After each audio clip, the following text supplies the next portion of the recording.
반갑습니다. 자, 잘 보내셨죠? 네. 자, 공부는 좀 잘 되고 있습니까? 네. 자, 오늘 세 번째 시간이네, 그죠? 은장 등록 한번 보도록 하겠습니다. 요약집 47페이지죠?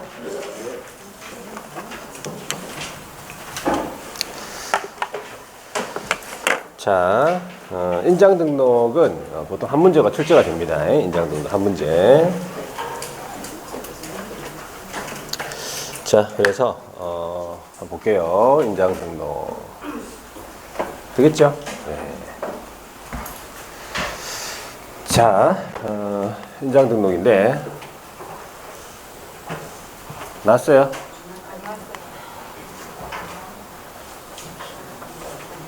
안 나왔고?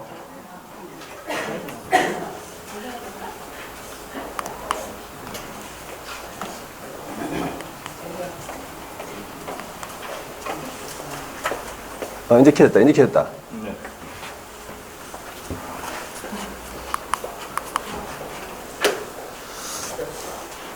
자, 또 꺼졌네. 부수든지 해야지. 부수야 새로 살까, 이거. 자, 하여튼 인장 등록인데, 여러분들, 인장이라고 하면은, 중개 행위에 여러분들 이제 사용할 때 이렇게 찍는 도장이에요. 그렇죠? 네. 거래 계약서나 뭐 확인 설명서, 이런 데 찍는 도장이죠. 그죠? 네. 그 도장이 항상 어떤 상태가 유지가 돼 있어야 돼요. 촉촉한 상태. 이렇게. 항상 찍을 수 있게끔. 네? 촉촉한 상태. 하니까 어떤 학원에서 뭐라 했어? 여기인가? 흠뻑 젖은 상태. 그렇게 하면 안 돼. 그러면 다 배려요. 안 되고. 자, 하여튼, 언제든지 찍을 수 있게끔, 상태를 유지시켜줘야 되는데, 인장이 마르면 어떻게 돼요? 인장 마르면? 바로 문 닫아야 됩니다. 아시겠죠? 마르지 않도록 유지 관리를 잘 하셔야 돼. 자, 그러면 인장은, 여기 보시면, 인장은 이게 등록합니까? 신고합니까? 인장은. 인장 등록이죠? 여기 등록이 돼 있잖아요. 그죠? 인장 신고한다 그러면 바로 틀렸어요. 인장은 등록한다. 이 말이 등록. 그래가지고 이 등록에 주체가 있죠. 인장 등록의 주체. 인장 등록 의무자가 있어요. 인장 등록 의무자는 누구냐 하니까 두 사람이죠. 개업하고 소속이다. 이 말이지. 그럼 이 개업하고 소속의 그 공통점이 있어요. 이 두 사람. 이 두 사람의 공통점은 뭡니까? 완벽한 공통점. 이 두 사람. 자격증이 있다, 이게 아니에요. 중개 업무를 수행할 수 있다, 이 말이지. 되겠죠? 네, 공통점이에요. 알고 있으면 말을 하세요. 아시겠죠? 가만히 있지만, 오래간만에. 잘 갔다 왔었어요? 잘 갔다 오셨냐고? 뭐, 사온 건 없고? 갔다 왔으면 뭘 좀, 사오고 해야지, 사람이. 그러면 안 돼요. 갔다 오고 이러면 이래 좀, 특산물이라든지. 어디 갔네, 자꾸, 자, 하여튼, 개업하고 소속이 인장 등록 의무라는 걸 알아두세요, 계속. 그래서 인장 등록 의무, 개업 및 소속이다. 그래가지고, 중개행위에 이제 사용을 할 인장에 대해서 이 두 사람이, 어떻게 됩니까? 이 두 사람이, 이 중개행위에 사용할 인장에 대해서 등록을 해야 되겠다, 이 말이에요. 인장 등록. 인장을 만약에 이제 변경한 경우에도 뭐 해야 돼요? 변경 등록해야 돼요. 변경 등록. 그쵸? 변경 등록. 변경해놓고 변경 등록 안 하면 그건 등록 안 한 거랑 똑같은 거예요. 똑같은 제재 받습니다. 아시겠죠? 예. 자, 그 다음에 이제 두 가지 마시면 되는데 첫 번째가 등록의 시기예요. 인장 등록 시기는요. 원칙 있고 예외가 있죠. 등록 의무자가 두 사람 누구라고요? 등록 의무자는 개업하고 소속이다 이 말이지. 그러면 중개보조원은 인장 등록 의무가 없는 것이에요. 아시겠죠? 자, 개업하고 소속이 원칙적으로 언제 인장 등록해야 됩니까? 업무를 개시하기 전까지. 이게 원칙이에요. 아시겠죠? 원칙. 원칙은 업무 개시 전까지. 자, 인장을 등록해야 되겠다. 예외적으로 언제 함께 할 수 있냐 보니까 개업공인중개사는 개설 등록 신청 시 함께 할 수 있고 소속은 인장 등록 신고 시 함께 할 수 있다. 우리 법에는 이렇게 구체적으로는 안 지켜놨어요. 그냥 개설 등록하고 개설 등록할 때 고용 신고할 때 함께 할 수 있다 돼 있어요. 구체적으로는 개설 등록 신청서에 보면은 인장 등록 신고서 같이 돼 있죠. 같이. 그다음에 고용인 신고할 때 고용인 신고서에 인장 등록 소속은 인장 등록 같이 돼 있어요. 제목이. 그거 확인했죠. 그래서 이렇게 이제 알아두시면 되고 보통 이렇게 한다는 얘기지. 자, 인장을 아까 변경할 수 있다 했죠. 뭐 인장 때문에 또 사업이 안 되나 싶어가지고 갑자기 가가지고 인장 확 바꿀 수도 있어요. 인장을 변경했다. 그럼 어떻게? 등록해야죠. 변경 등록입니다. 변경 등록. 변경일로부터 며칠? 7일 이내. 많이 물어봐요. 뭐 10일이니 뭐 30일이니 많이 물어봐. 변경 등록이에요. 변경일로부터 7일 이내. 아시겠죠? 최초에 인장을 등록하든 변경 등록을 하든 다 전자문서에 의한 등록이 된다 이 말이에요. 전자 등록됩니다. 아시겠죠? 알아두세요. 인장 등록할 때, 변경 등록할 때 전자 등록된다 이런 말이에요. 등록 시기는 이 정도만 정리하면 되고, 자, 그 다음 두 번째가 뭐가 되냐 보니까 등록의 방법하고 절차. 자, 등록의 방법하고 절차인데, 등록 방법하고 절차. 자, 요 개인인 기업이다. 개인인 기업은 몇 사람이 들어있어요? 개인인 기업에 몇 사람? 가지마. 갔다 오니까 음악되지. 갔다 오니까 이게 사람이 다 까먹잖아요. 자, 개인인 기업은 두 사람이 들어있죠. 누구? 부칙이랑 공유중개사인 기업. 자, 두 사람을 개인인 기업이라 하고 또 다른 표현으로는 뭐라 하죠? 다른 표현으로? 법인이 아닌 게요. 자, 알고 있으면서 대답 안 하네. 법인이 아닌 게 일부러 틀리게 대답하고 막 그러네. 자, 그 다음에 소속이다. 그럼 이 세 사람이죠. 이 세 사람을 합쳐서 뭐라 부를 수 있어요? 이 세 사람은 합쳐버리면 개업도 아니고 소속도 아니잖아. 뭐라 부르게 돼 있어? 자연인, 자연인. 자연인 내지는 개인. 자연인 내지는 개인이라 불러야 돼요. 이 개인들은 뭐가 있냐? 가족관계 등록부 또는 주민등록표가 있죠. 이 표 있죠. 이 주민등록표에 기재가 된 성명. 이게 뭡니까? 무엇을 의미하죠? 실명이에요. 자기 실명이라고. 본명, 실명. 주민등록표에 실명 등록돼 있죠? 응? 가명이다, 애칭이다 안 돼. 애칭. 집에서 부르는 애칭 있잖아. 왜? 애칭 뭐라 불러 집에서? 뭐라 부를 거 아니야? 집에서 뭐라 부르는데? 집에서 뭐라 불러요? 아니, 그렇게 말하면 안 되고. 집에서, 자, 집에서 부르는 애칭이 있을 거 아니야. 뭐라 불러요? 어이는 아닐까요? 저기요. 식당이고, 저기요, 하겠지. 에? 뭐라고요? 이분이 하면 바로 수업 끝납니다. 수업 안 해요. 보통 자기면 자기, 자기, 오빠라든지 모르겠죠? 예, 하여튼. 그런 애칭은 안 된다, 이 말이지. 실명이에요, 중요한 건. 성명이 나타난 인장이다, 이 말이에요. 아시겠죠? 그래가지고, 크기에 대한 규정이 있어요. 가로하고 세로하고 각각. 가로하고 세로하고 각각 7mm에서 30mm 이내. 크기에 대한 규정이 있다, 이 말이지. 모양이나 재질은 없다는 걸 알아두셔야 돼요. 모양, 세모, 네모, 동그라미 됩니까? 되겠지. 별표는 됩니까? 별표 되죠. 별표. 별표가 괜찮다고 생각해요. 별표를 딱 찍어주세요. 가로, 세모 맞춰가지고. 별표. 자, 그 다음에 이제 절차적으로 어떻게 한다고? 절차적으로 인장 등록 신고서를 제출한다. 요겁니다. 개인들은요. 자, 법인 가볼게요. 네, 법인은 상업 등기 규칙에 따라 신고한 누구의 인장이냐? 법인의 인장이에요. 중요한 게 누구의 인장? 법인의 인장이에요. 법인 도장이지. 그럼 이 자리에 뭐로 바꿉니까? 이 자리에. 뭐로 바꿔서 나와? 이 자리에. 이 자리에 뭐로 바꿔서 나오겠어? 법인의 인장 말고. 법인 대표자 인장 이래 나오겠지. 그냥 바꿔서 나온다면. 대표자 인장 아니에요. 법인 도장이라고. 아시겠죠? 그래서 법인 도장인데, 그러면 법인이 인감 도장이거든. 인감 증명서 제출하는 것을 가름한다라고 돼 있어요. 그러니까 인감 증명서 제출해 주면 된다 이 말이겠지. 되겠지요? 예. 요거 많이 물어봐요. 요거. 계속 질문이 나와. 계속.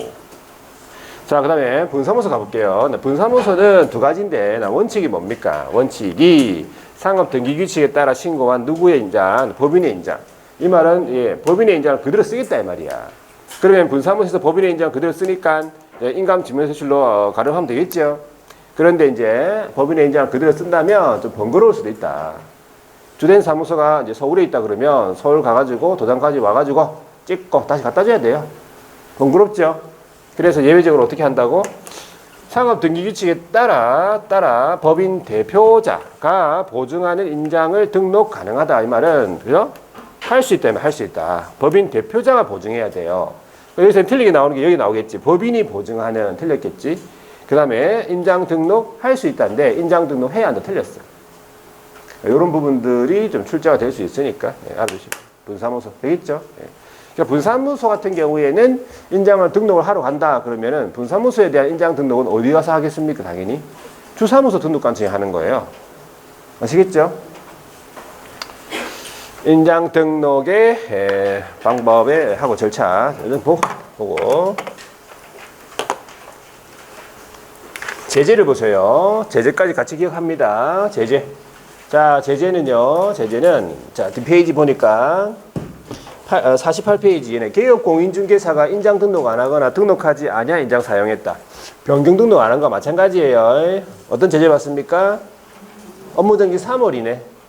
우리 업무정지 3월 같으면 어떻게 암기하죠? 암기법이. 암기법만 얘기해 보세요. 업무정지 3월. 인장 전통 설계 명부. 이거예요. 이게 3월이에요. 일단 요거 일단 기억하세요. 인장 전통 설계 명부. 에? 그래서 인장. 첫 번째 거 인장. 되겠죠? 그거 업무정지 3월이에요. 자, 그 다음에 소속이 인장 등록 안 하거나 등록하지 아니한 인장 사용했다 그러면 소속은 자격정지 3월이죠. 자격정지 3월은 암기법 어떻게 돼? 인성 설계자라 그죠?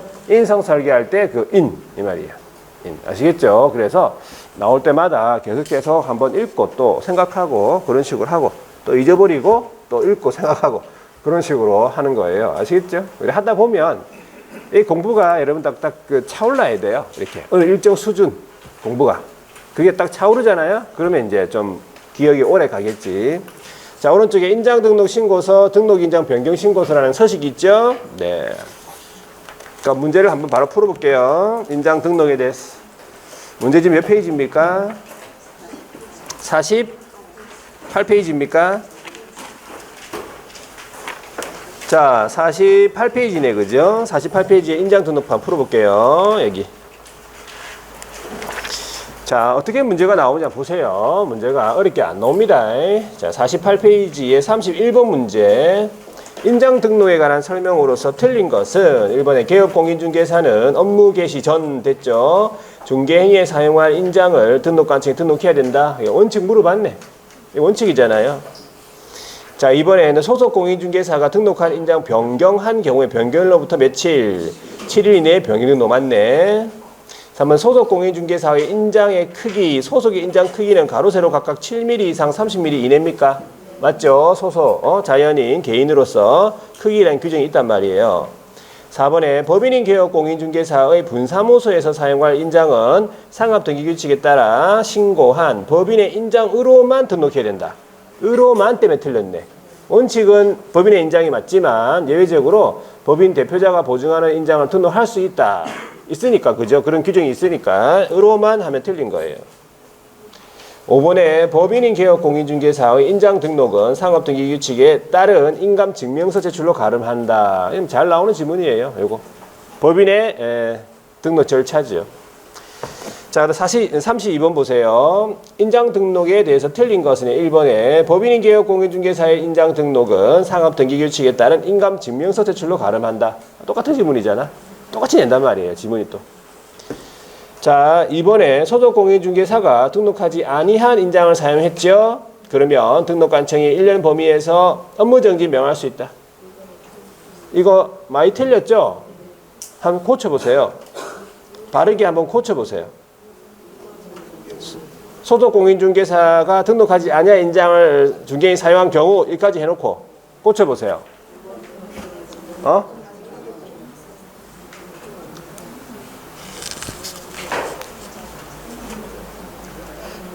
생각나면 전화하세요. 자, 어떻게 고치면 되겠어요? 이렇게 해야 되겠지. 중개인이 사용한 경우 누가?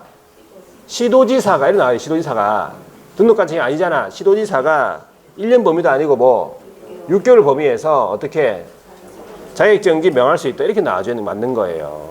아시겠죠? 이런 식으로 완벽하게 고칠 줄 아셔야 된다. 자, 답은 2번이네, 그죠? 자, 3번에, 자, 인장의 등록은, 개설 등록과 같이 할 수 있다. 예외적으로 할 수 있죠. 4번에 소속 공인중개사의 인장 등록은 소속에 대한 고용신고와 같이 할 수 있다. 예외적으로.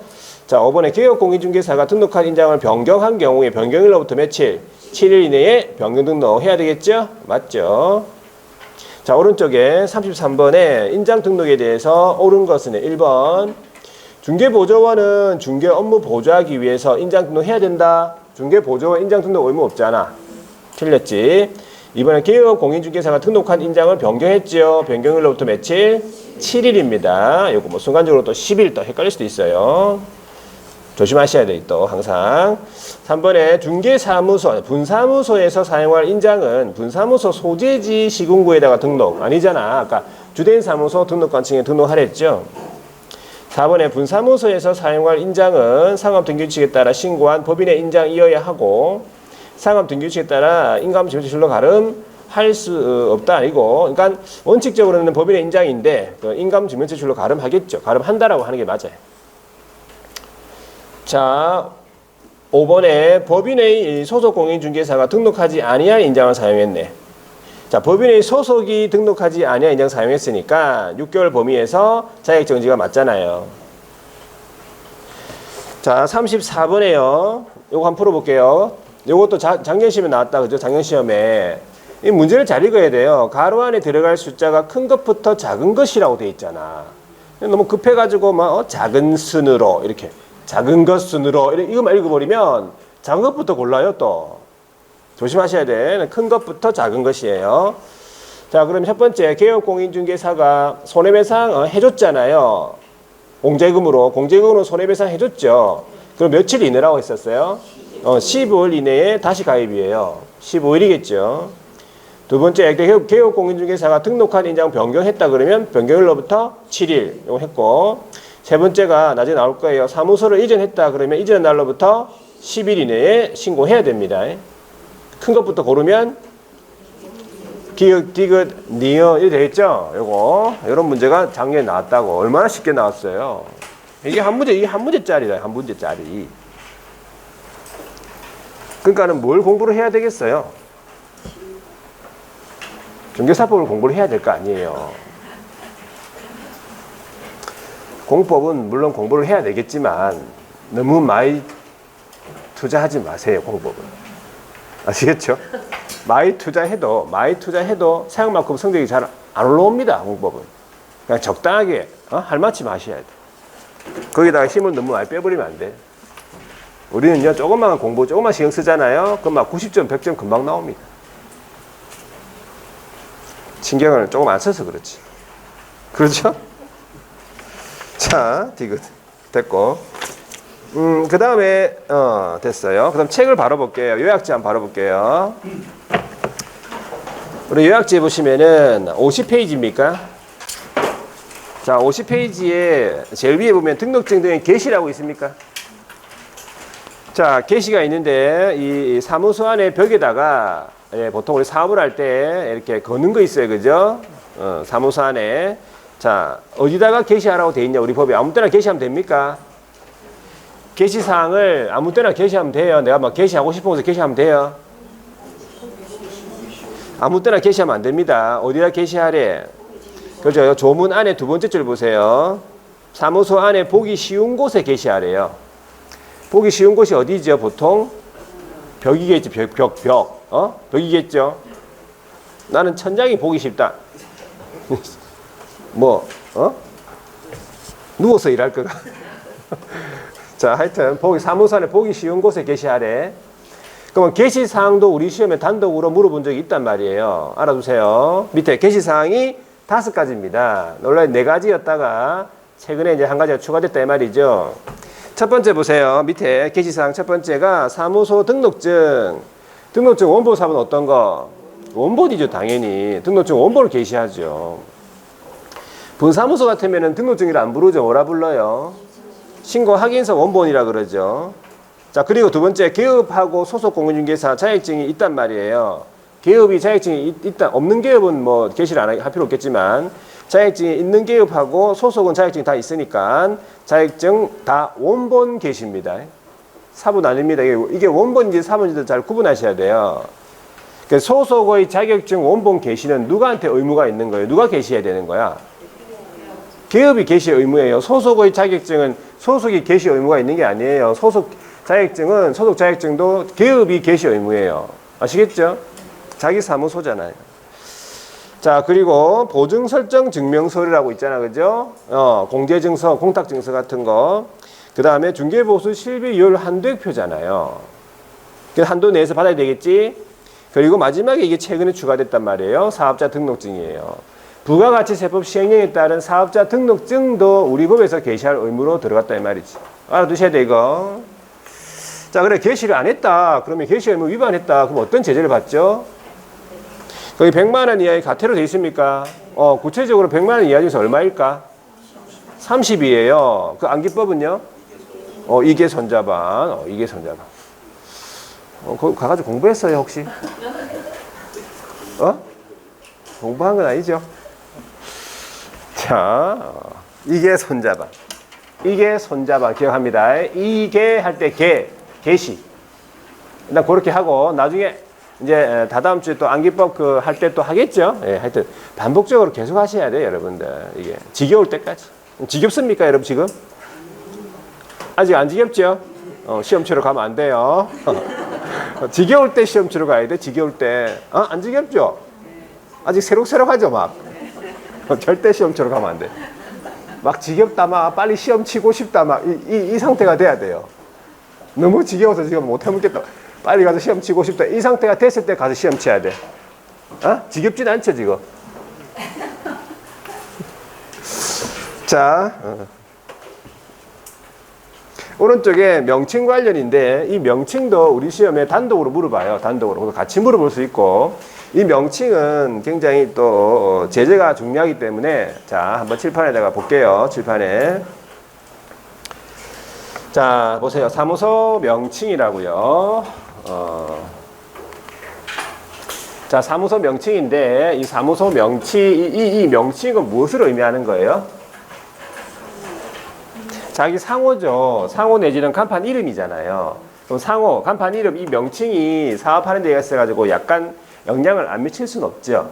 조금 미치겠죠. 좀 쉽게 기억될 수 있는 이름. 자기 이름을 넣어도 된다. 자기 이름. 보통 자기 이름을 넣어서 하시는 분도 있어. 그냥 바로. 그죠? 네. 자기 이름은 좀 특이한 이름인 경우에는 더 좋아요. 나는 이름이 특이해서 안 넣고 싶다. 아니에요. 더 좋아. 쉽게 기억될 수 있는 이름. 그렇죠? 네. 자, 그래서 이 한번 명칭을 뭘로 한번 해볼 것인가 한번 생각해 본 적 있습니까? 생각할 단계가 아니에요, 지금. 아시겠죠? 생각하지 마. 시험 합격하고 난다고 생각하세요. 한 달 동안. 아시겠죠? 그때 생각 더 잘난다. 자, 우리 명칭은 문자 같은 경우에는 반드시 포함되어야 할 문자가 있어요. 그걸 적어 놨죠? 자, 여기에 공인중개사 사무소 또는 부동산 중개 이 둘 중에 하나 써야 돼요. 연결된 단어로서 이 둘 중에 하나의 문자가 들어가야 돼요. 대박 공인중개사 사무소 뭐 들어봤죠? 행복 부동산 중개 이런 식으로. 하여튼 이런 문자가 들어가야 된다고. 그럼 법인인 기업도 이 문자가 들어가야 됩니까? 법인인 기업도? 법인인 기업. 네. 법인인 기업도 들어가야 돼요. 이거 써야 돼요? 아니, 써야 돼요. 왜? 법인인 기업도 이거 써야 돼요. 이거 쓰면서 주식 계산이, 한명 계산이 이런 거 들어가 해줘야 돼요. 아시겠죠? 법인도 이거 써야 됩니다. 그러면 부칙사의 기업은 이 둘 중에, 부칙사의 기업은 둘 중에 하나 못 쓰죠. 뭐? 공인중개사 사무소 이거 못 씁니다. 왜? 공인중개사가 아니에요. 부칙은. 부칙은 자격증이 없잖아. 공인중개사는 아닌데 개업은 또 맞거든.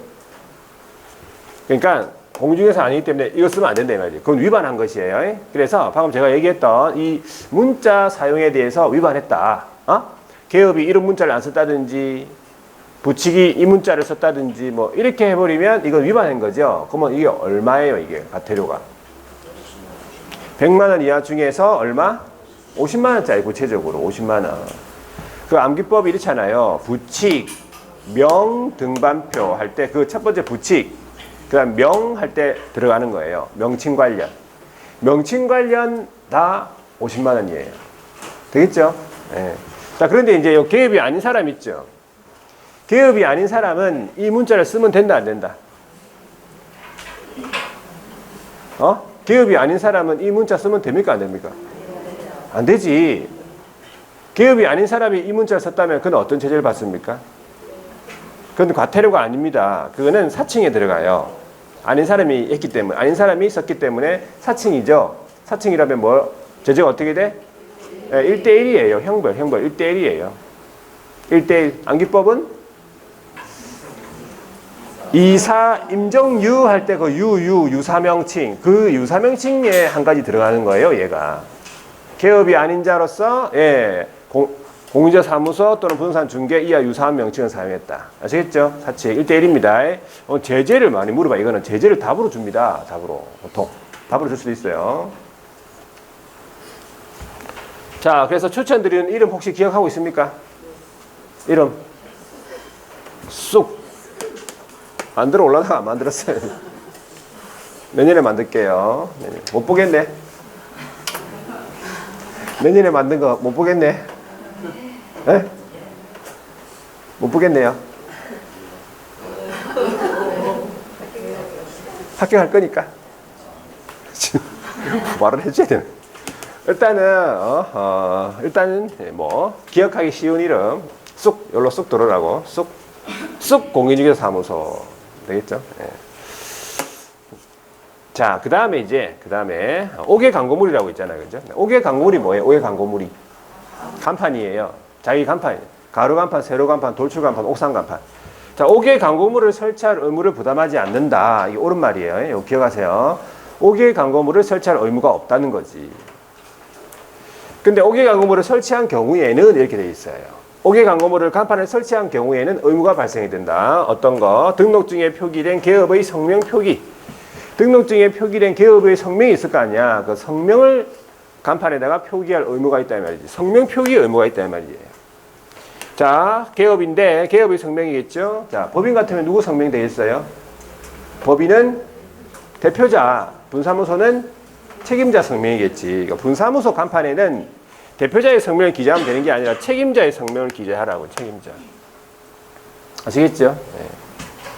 물론 뭐 분사무소 간판에 성명이 두 개 다 있어도 되지. 그죠? 뭐 책임자만 있으면 되니까 일단. 자. 크기가 정해져 있습니까? 그러면 크기 정해져 있어요? 크기가 정해져 있어요. 요 크기 인식할 수 있는 정도의 크기래. 없는 게 아니에요. 요 크기래요. 인식할 수 있는 정도의 크기래요. 숫자는 없어요. 숫자는 없는데 그냥 인식할 수 있는 정도의 크기로 규정되어 있다. 이렇게 알아두셔야 돼요. 크기가 없다. 이게 아니에요. 자, 전화번호 표기 의무 있어요. 전화번호 표기. 간판에다가 전화번호 표기 의무 있냐고? 없습니다. 근데 문제 풀 때 막 전화번호도 표기 안 하고 무슨 일을 하노? 이렇게 문제 풀면 안 돼. 뭔 그런 사적인 감정을 문제에다가 집어넣어. 안 돼. 전화번호 표기 의무는 없어요. 표기 안 했다고 해가지고 제재 안 받습니다. 아시겠죠? 성명 표기를 안 했다. 거짓 표기했다. 그러면 이 얼마예요? 과태료가 마찬가지 100만 원 이하 중에서 50만 원이에요. 부칙, 명, 등반표 할 때 그 명에 들어가는 거야, 지금. 명에 들어가는 거 지금 다 하는 거예요. 문자 위반, 성명 표기, 거짓 표기. 다 명에 들어가는 거예요. 명칭 관련. 되겠죠? 자, 그 다음에 그 간판에다가 앞에 자기 사진 넣어도 됩니까? 사진 넣어도 되겠어요? 자신 있으면 한번 넣어보세요, 여러분. 괜히 막 쏙 들어올라다가 막 쏙 나가는 수가 있어요. 이 집이 아니다 그러면서 막 내가 전혀 잘못 봤다 이러면서 옆집으로 바로 가는 수가 있어요. 여기는 대체적으로 보니까 다 부착해도 되겠네. 부착해도 되겠네. 부착하세요. 언제 한번 간판에다가 뭐 자기 얼굴 한번 부착하겠어. 명함에는 보통 많이 자기 사진 넣더라 요즘에는. 명함에 간판에다가 한번 넣어보세요. 간판에다가 비가 오나 눈이 오나 다 철철 막 걸어.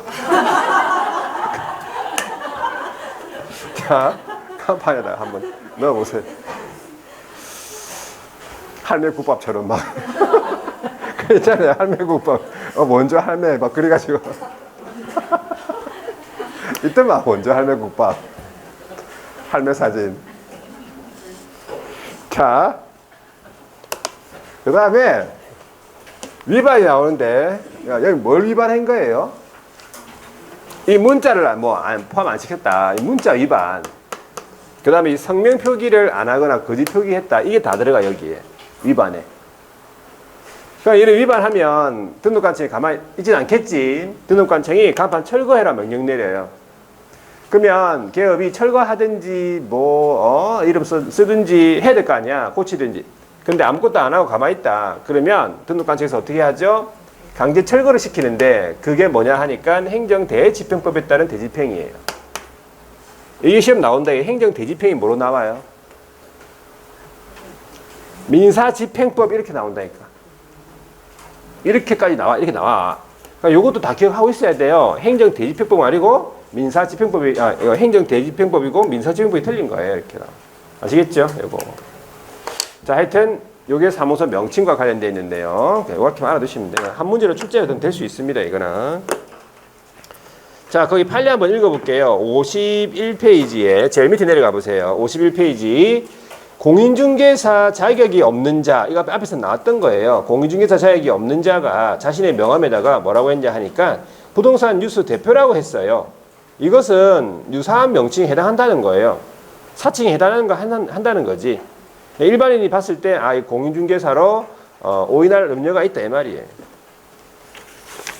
자, 그럼 뒤에 한번 넘겨보세요. 제재를 한번 다시 볼게요. 제재.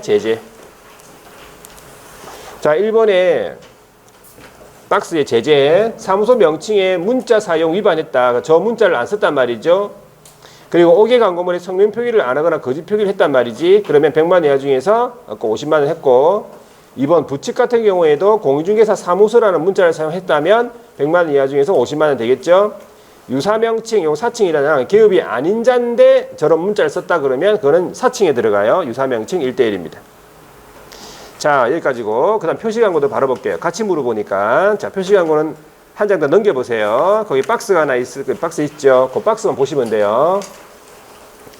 우리가 표시광고를 할 때 명시해야 될 사항이 있어요. 그 명시해야 될 사항을 명시된다 이 말이지. 자, 어떤 걸 명시하냐 보니까 사무소 명칭부터 해가지고 사무소 명칭, 소재지, 연락처, 그 다음에 최근에 들어갔다 등록번호. 그런 다음에 개업의 성명까지. 이 광고 실명제라고 해가지고 개업이 아닌 사람은 표시광고 할 수 없다 돼 있어요. 그러니까 개업임을 또 증명할 수 있는 것이 이제 개업의 성명이다. 당연히 법인은 대표자의 성명, 그죠? 분사무소는 책임자의 성명을 표시광고할 때 명시해야 되겠죠? 자, 여기까지가 오프라인 광고할 때 명시사항이에요. 자, 그 다음에 밑에 인터넷을 이용한 광고할 때 명시사항이 신설된 거잖아요. 최근에. 그러면 동그라미 1번, 동그라미 2번은 여기서 나왔던 거죠. 이게 뭐냐니까 오프라인 광고할 때 명시해야 될 사항에다가 이 말이죠. 에다가 3번 중개대상물 종류에 따른 소재지 면적 가격 등도 같이 명시해라 이 말이야. 인터넷 광고할 때는요. 명시해야 될 게 많다 이 말이지. 그래가지고 구체적으로 토지 같으면은 소재지 면적 가격 중개상물 종류 거래 형태 이 5가지를 더 명시해 줘야 되고 건축물이 좀 많아요. 자, 소재지 면적 가격 중개상물 종류 거래 형태까지 똑같죠. 자, 건축물이기 때문에 총층수 뭐 사용 승인 사용 검사 준공검사 받은 날 방향 방의 개수, 욕실수, 입주 가능일, 주차 대수, 관리비 이런 것들을 다 명시해 줘야 된다. 애우려고 하지 말고 그냥 한 몇 번 읽다 보면 저절로 애워집니다. 그리고 뭐 평소에 다 아는 내용들이기 때문에. 자, 그 다음에 임목 같으면 소재지 면적 가격하고 임목 내역이랑 거래 형태 명시하고요. 공장재단, 광업재단은 세 가지는 소재지, 가격, 거래 형태. 이 정도를 다 명시해라고 되어 있어요. 인터넷 광고할 때. 무슨 아시겠죠? 자, 그 다음 중요한 게 있어요. 중요한 거 그 밑에 중개 보조원에 관한 사항은 명시하면 안 된다. 이게 무슨 말이죠? 중개 보조원에 관해서는 명시하면 위반이 돼 말이야. 아시겠죠? 중개 보조원의 성명을 적었다. 그럼 위반한 거예요. 명시해야 될 사항을 다 명시를 했고, 근데 그 자리가 남아가지고 중개 보조원이라는 사람 이름 적었다. 전화번호 적었다. 그거 위반한 거예요. 명시하면 안 된다고 돼 있잖아. 자, 그런데 이제 명시해야 될 사항을 다 명시하고 소속의 성명이나 소속의 전화번호 이걸 명시했다. 이건 됩니까? 그건 되는 거예요. 왜? 소속에 대해서는 명시하면 안 돼. 이런 말이 없기 때문에. 자, 이거 알아두고. 자, 그 다음에 부당한 표시 광고 보세요. 시세에 부당한 영향을 줄 목적으로 이제 광고를 한다는 얘기지. 이게 부당한 거예요. 이름이 제목이 부당한 표시 광고 세 가지가 있는데 첫 번째를 보세요. 이것도 지문 2개나 물어봤어요. 부당한 표시 광고 첫 번째가 중개대상물이 없다, 존재하지 않다. 그러면 거래할 수 없잖아. 근데 광고한 거예요. 시세에 어떤 부당 영향을 줄 목적으로. 되겠죠? 두 번째는 중개대상물은 있는데 가격 등 내용을 사실과 다르게 거짓으로, 쉽게 줄이면 거짓으로 광고했네. 거짓 광고네. 또는 그 옆에 뭐라 되어 있어요? 과장 광고. 사실을 과장되게. 줄이면 거짓 또는 과장이에요. 그런 광고들. 부당한 표시 광고입니다. 자, 세 번째는 거래질서 해치거나 의뢰인에게 피해 줄 우려 있는 광고. 이렇게 되는 거지. 되겠죠? 자, 그래서 요 세 가지가 부당한 표시 광고다. 그래서 밑에 제재를 보세요. 1번 표시 광고를 개업이 아닌 사람이 했다. 개업이 아닌 사람이 표시 광고하면 안 되거든. 그러니까 표시 광고 개업이 아닌 사람이 했다 그러면 이거는 아닌 자가 했기 때문에 과태료가 아닙니다. 이거는 형벌로 들어가요. 1대1. 1대1이죠. 암기법이 혹시 기억납니까? 이 관련 암기법이.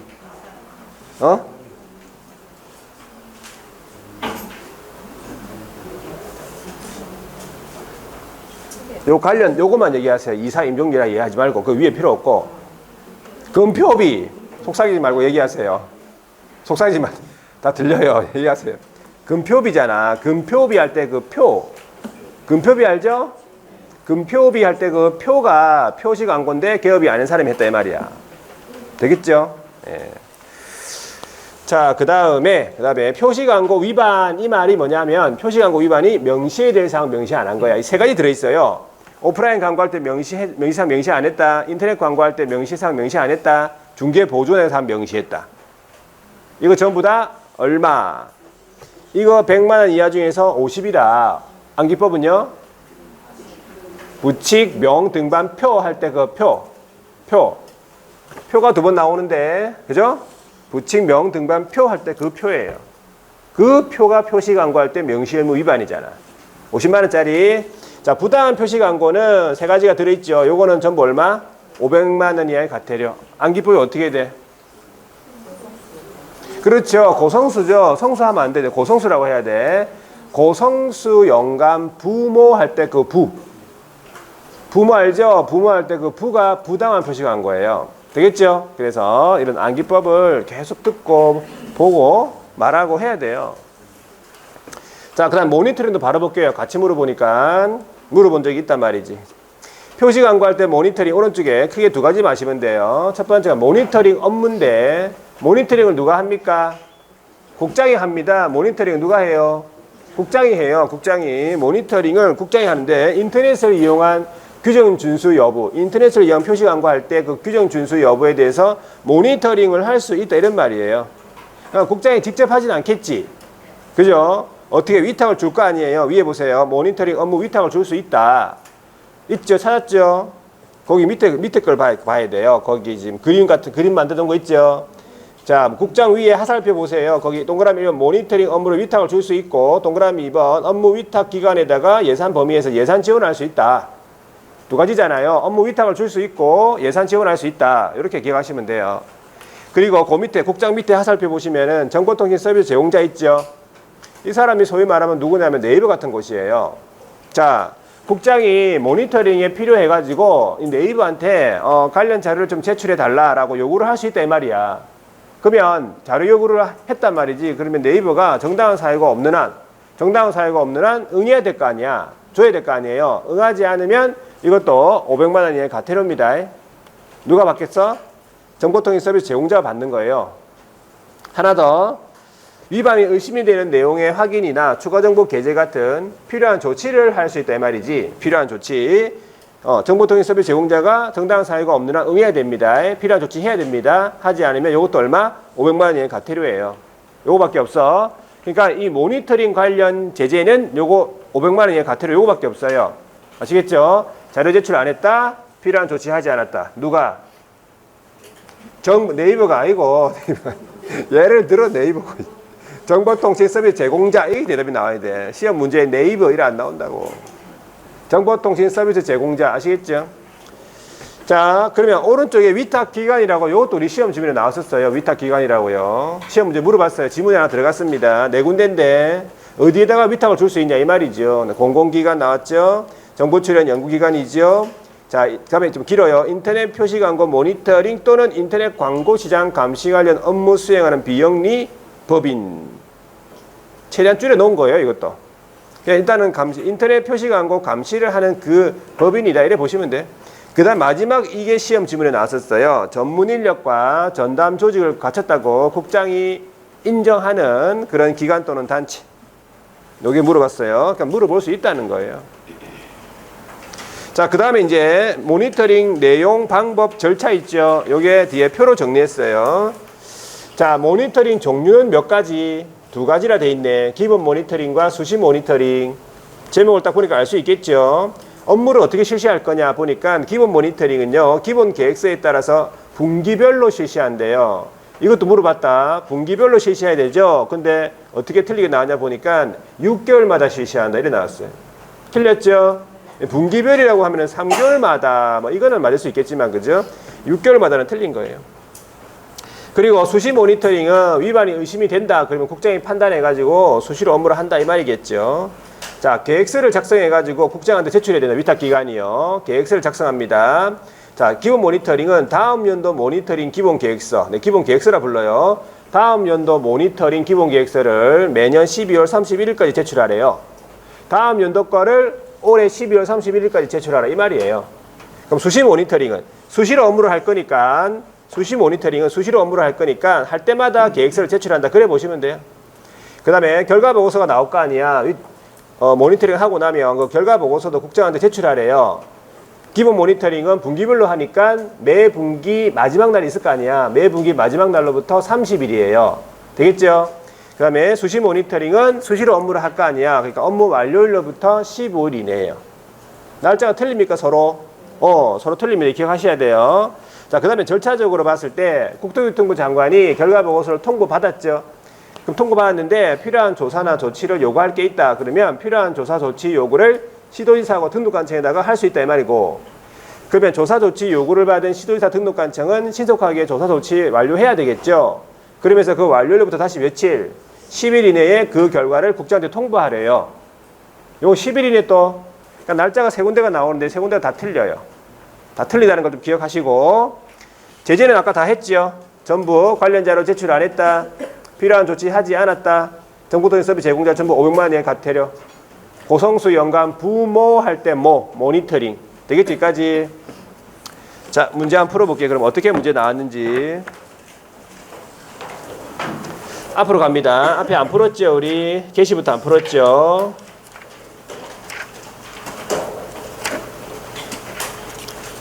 (37페이지입니다) 문제집 37페이지. 자, 37페이지 한번 보세요. 10번입니다. 사무소 안에 보기 쉬운 곳에 게시해야 하는 것은? 하고 물어봤잖아. 5가지가 딱 생각나죠? 1번 실무교육 수료 확인증 원본은요? 실무교육 수료증 이거 게시합니까? 아까 없었잖아. 그럼 소속 같은 경우에도 실무교육 수료증 이거 게시 안 하지요? 자, 3번에 보니까 등록증 4번이라 돼 있네. 4번인지 원본인지 잘 보셔야 돼. 등록증을 게시하는 거 맞는데 원본 게시잖아요. 틀렸죠?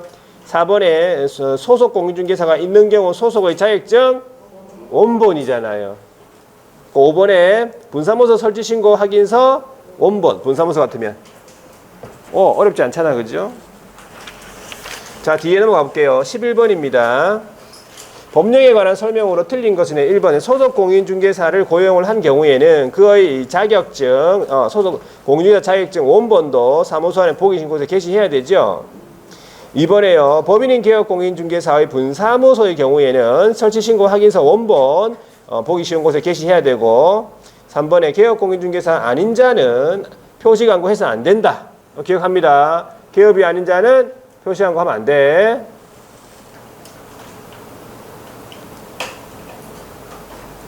자, 그 다음에 4번에요. 중개사무소 명칭을 명시하지 아니하고 표시광고를 한 자. 이 사람은 포상금의 신고 대상입니까? 명시 의무를 명시해야 될 사항 명시 안 하고 표시광고한 개업공인중개사가 신고 대상이에요. 포상금 줍니까? 안 주죠. 표시광고와 관련해 가지고 신고 대상자가 누군데? 개업이 아닌 자가 표시광고 했다 이 말이에요. 표시광고를 했는데 누가 개업이 아닌 사람이 한 경우가 포상금의 신고 대상자라고요. 표시광고와 관련돼 가지고 그 사람이잖아. 아시겠죠? 기억합니다. 같이 물어보잖아 지금. 5번에요. 개업공인중개사는 이중으로 등록하여 중개업할 수가 없다는 거. 이중 등록 안 되죠? 자, 12번입니다. 명칭하고 표시광고 옳은 것은 1번. 개설 등록을 하지 않아도 사무소에다가 부동산 중개라는 명칭 사용할 수 있다? 없죠. 개업이 아닌 사람 이거 쓰면 안 되니까. 자, 이번에 공인중개사인 개업공인중개사가 법령에 따른 5개 광고문을 설치하는 경우에 등록증에 표기가 된 개업의 성명을 표기할 의무가 있죠. 틀렸고 3번에 이게 부칙입니다. 이런 식으로 표현해요. 법제 7638호 부칙제 6조 2항 규정에 의한 개업공인중개사. 이게 누구야? 부칙이에요. 그 사무소 명칭에 공인중개사 사무소라는 문자를 사용해서는 안 된다는 거죠. 이게 답이지. 4번에 등록관청은 규정을 위반한 사무소 간판을 철거를 명할 수 있으나 법령에 의한 대집행은 할 수가 없다 했는데 행정 대집행법에 따른 대집행할 수 있다고 돼 있죠. 5번에 법인인 개업공인중개사가 의뢰받은 중개대상물에 대하여 법령에 따른 표시광고를 하는 경우에 대표자의 성명을 명시할 필요가 없다. 대표자의 성명 명시, 개업의 성명 중에서 그죠? 예, 법인 같은 경우에는 대표자의 성명이잖아요. 명시해야 되죠. 자, 오른쪽에 13번. 사무소 명칭, 등록증 게시 같이 물어보네. 틀린 것은 1번. 법인인 개업공인중개사의 분사무소에는 분사무소 설치신고 확인서 원본 게시 맞죠? 2번 소속공인중개사가 있는 경우 소속공인중개사의 자격증 원본 게시 맞죠? 3번 개업공인중개사 아닌 자가 부동산 중개라는 명칭을 사용한 경우에는 3대3입니까? 1대1이잖아요. 이게 답이죠. 형벌을 물어보는 거잖아 지금. 4번에 무자격자가 자신의 명함에다가 뭐라고 했어? 부동산 뉴스 대표라고 했네. 이것은 아까 뭐라 했습니까? 공인중개사가 유사한 명칭이라 했잖아요. 할래? 5번에 공인중개사인 개업공인중개사가 5개 광고물, 자 밑에 두 번째 줄에 5개 광고물을 설치한다 이 말이겠죠. 등록증에 표기된 개업의 성명을 표기해야 된다. 맞네 그지? 자 14번에 사무소 명칭에 대해서 옳은 것은 1번. 개업공인중개사 아닌 자로서 부동산 중개라는 명칭을 사용한 자는 몇 대 몇? 1대1이잖아요. 답이네. 딱 1번 찍고 넘어가야 돼. 그러니까 제재를 잘 모르면은 이걸 딱 확실히 모르면 또 다 읽어봐야 돼. 또 다 읽어봐야 되잖아요. 이런 사태가 벌어진다니까. 시간도 끌고 또 틀릴 수도 있고 막. 제재를 확실하게 알아둡니다. 자, 이번에요. 개업공인중개사 아닌 자가 공인중개사 사무소라는 명칭을 사용한 간판에 대해서는 등록관청이 어떻게 하겠어? 철거를 명할 수 있겠지요.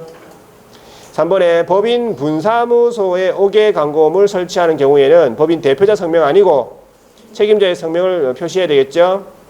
4번에 개업공인중개사는 5개 광고물을 설치할 의무가 없다라고 해야 돼요. 5개 광고물을 설치할 의무를 부담하지 않는다. 5개 광고물 설치 의무 없다라고 해야 됩니다. 자, 5번에 개업공인중개사가 사무소 명칭에 공인중개사 사무소 또는 부동산 중개라는 문자를 사용하지 않았네. 등록 취소 사유입니까? 개업이 이거 문자 사용 안 하면 어떻게 돼? 50만 원이잖아요. 100만 원 이하는 과태료 50만 원. 취소는 아니지. 자, 15번에요. 사무소 명칭에 대해서 옳은 것은 1번. 공인중개사인 기업은요, 사무소 명칭에 공인중개사 사무소 또는 부동산 중개라는 문자 사용해야 되죠. 1번 다 옳은 거예요. 2번에 공인중개사가 5개 광고 개설 등록을 하지 않은 경우, 등록 안 했네요. 기업이 아니란 얘기죠. 사무소에다가 공인중개사 사무소라는 명칭을 사용할 수 없지만 부동산 중개라는 명칭을 사용할 수 있습니까? 둘 다 사용할 수 없지. 기업이 아니잖아요. 자, 3번에 5개 공인중개사인 기업 공인중개사가 5개 광고물 설치하는 경우에 등록증에 표기된 기업의 성명 표기할 의무가 있다고 해야 돼요. 자, 4번에 개설 등록하지 않은 공인중개사, 그죠? 기업이 아니죠. 부동산 중개라는 명칭을 사용한 경우에는 국장이 갑파 철거를 명합니까? 국장이 왜 나와 거기서 갑자기? 등록관청이 나와야 되겠지. 그렇죠? 자, 5번에 개업공인중개사가 의뢰받은 중개상물에 대하여 표시광고를 하는 경우에 사무소의 명칭을 명시하지 않아도 된다. 명시사항에 들어있죠. 사무소 명칭, 소재지, 연락처, 등록번호. 명칭 당연히 명시하죠. 16번입니까? 개업공인중개사가 의뢰받은 중개상물의 표시광고 옳은 것은 1번. 보조원이 있는 경우 기업의 성명과 함께 보조원의 성명 명시할 수 있다. 보조원에 관한 사항은 명시하면 안 된다고 했잖아요. 2번 중개 대상물의 표시 광고를 위하여 구체적인 표시 광고의 방법이 있어요. 뭐 소재지는 어디까지 정된다든지 이런 거를 국장이 정하여 고시해 놨습니다. 이건 알아두세요. 이거는 옳은 지문이에요. 국장이 정하여 고시한다라고 돼 있고 국장이 정하여 고시한 사항이 있습니다. 구체적으로는 안 보셔도 돼. 안 보셔도 되고요. 자, 그 다음에 3번에 중개 대상물의 내용을, 그죠? 사실과 다르게 거짓으로 광고했다고요? 이 거짓으로 광고한, 이 사실과 다르게 거짓으로 광고한 한 자를 신고한 자에 대해서 포상금 지급해 줍니까? 지급 대상입니까? 아까 표시 광고와 관련해가지고는 기업이 아닌 사람이 광고했을 때 그게 지급 대상자라 했잖아요. 포상금. 그렇죠? 이 사람은 아니고. 4번에 인터넷을 이용한 광고를 할 때 중개사무소에 관한 사항을 명시하지 않아도 됩니까? 인터넷 광고할 때는 어떻게 해? 이렇게 안 됐잖아. 인터넷 광고할 때는요, 오프라인 광고할 때 명시사항에다가 중개상물에 따른 소재지, 면적, 가격 등 이런 거 다 명시하랬잖아요. 그러면 다 명시해야지. 중개사무소에 관해서도 명칭, 소재지, 연락처, 등록번호까지, 기업의 성명까지. 되겠죠? 자, 그다음 5번입니까? 인터넷을 이용한 표시광고 모니터링 업무 수행 기간은, 수탁 기간은 기본 계획서에 따라서 6개월마다 기본 모니터링 업무 수행하는 게 아니에요. 분기별로 하잖아요. 분기별로. 이걸 물어봤잖아. 6개월마다가 아니고 뭐 분기별로. 17번에 한번 보세요. 기업공인중개사가 의뢰받은 중개상물에 표시광고를 한 경우에 있어서 중개사무소 개업에 관한 사항으로 명시해야 되는 걸 물어보잖아요. 기업, 연락처, 사무소 연락처 명시해야 되죠. 사무소 명칭 명시해야 되죠. 소속의 성명은요. 명시해야 됩니까? 명시할 의무는 없는 거죠. 명시해도 관계는 없어요. 위반 아니에요. 근데 명시할 의무는 아니에요. 근데 리얼 기업의 성명은요. 이건 명시 의무예요. 아시겠죠? 예. 자, 18번에 표시광고랑 모니터링 같이 물어봅니다. 틀린 것은 1번. 기업 공인중개사는 의뢰받은 중개상물에 대하여 표시광고를 하려면 개업, 소속, 보조원에 관한 사항 명시해야 된다 돼 있는데 우리가 명시사항으로서는 명시해야 될 사항으로서는 개업의 성명을 명시하죠. 나머지는 명시하면 안 돼. 명시를 중개 보조원에 관한 사항 특히 명시하면 안 되고 그죠? 일단은 이렇게 나왔다면 지문이 틀린 거라 보시면 돼요. 이번에 개업 공인중개사는 중개상물이 존재하지 않아 거래할 수 없죠. 이거를 부당한 표시광고라고 하죠. 이번에 광고해서는 안 된다. 3번도 마찬가지. 가격 등 내용을 과장되게 하는 이게 부당 표시광고죠. 해서는 안 된다. 4번에 국장이 자 인터넷을 이용한 표시광고 규정 준수 여부에 대해서 기본 모니터링, 수시 모니터링 할 수 있다. 모니터링 종류잖아요. 5번에 국장이 자 모니터링을 위해서 그죠? 전문 인력, 그 다음에 전담 조직을 갖췄다고 인정이 되는 단체에다가 모니터링 업무 위탁을 할 수 있겠다. 아까 모니터링 위탁 기간 요거 물어본 거잖아. 됐죠? 여기까지입니다. 문제 뭐 보니까 그렇게 어렵지 않죠. 명칭, 그 다음에 모니터링도 같이 표시 광고하고. 근데 제재 부분을 좀 기억하셔야 돼요. 제재. 자, 여기까지 보고 좀 쉬었다가 사무소 이전이죠? 사무소 이전 좀 쉬었다 보겠습니다.